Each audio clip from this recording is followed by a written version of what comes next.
know what a gag reflex is. If you put your finger down your throat, you gag. That's right, sir. Suppose you put any foreign object down your throat. Say a rubber tube, you do the same thing. It's the gag reflex. It happens even when you're unconscious. It does, sir? Yes, it does. That's how they put tubes down people's throats when they have to pump out their stomachs if they've swallowed poison or sleeping pills. By the same token, you could put something into the stomach as well as take it out. If you had some sort of apparatus to do it with. Come here.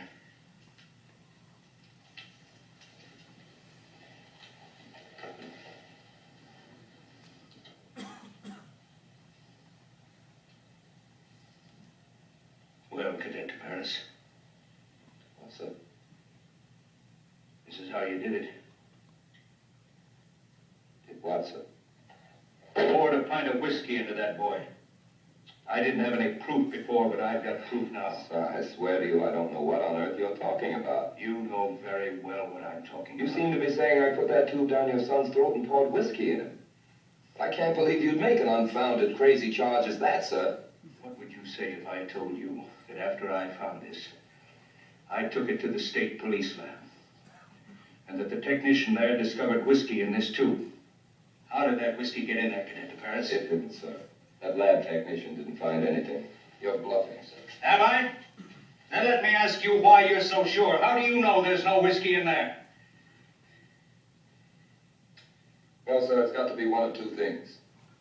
Either this is all your imagination, in which case there'd be no whiskey in that tube, or you're right. I did it all, just as you say. Now, sir, if I was such a Machiavellian, crafty, conniving character as all that, would I be so stupid as to leave whiskey in that tube for you to come along and find it? I don't think so, sir. Stands to reason that thing would be washed with loving care.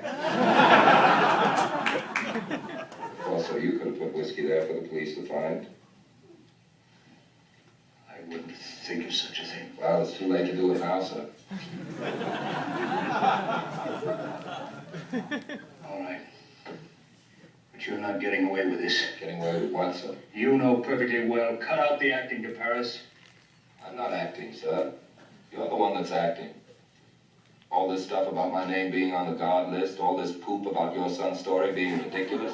Who are you kidding, Major? You young scoundrel, don't you provoke me. I'm warning you. You want to know what happened, sir? I'll tell you what happened. You sure will. You'll tell me right now, and then you'll go with me and tell Colonel Ramey. Well, this is what happened, sir. Your son got blind drunk, fell down a flight of stairs, and passed out on the quadrangle. The sad fact is he's had a nervous breakdown. Well, if you want my advice, sir, then I suggest you put your son in a sanitarium. He's a very sick boy, sir. It would be best for him to be separated for a while from you and Mrs. Avery. You know, they say these mental breakdowns often come from a lack of harmony in the home. No disrespect intended toward you and Mrs. Avery, sir. I'm sure both of you have tried very hard to be good parents to Georgie. You liar! Tell the truth! Tell me the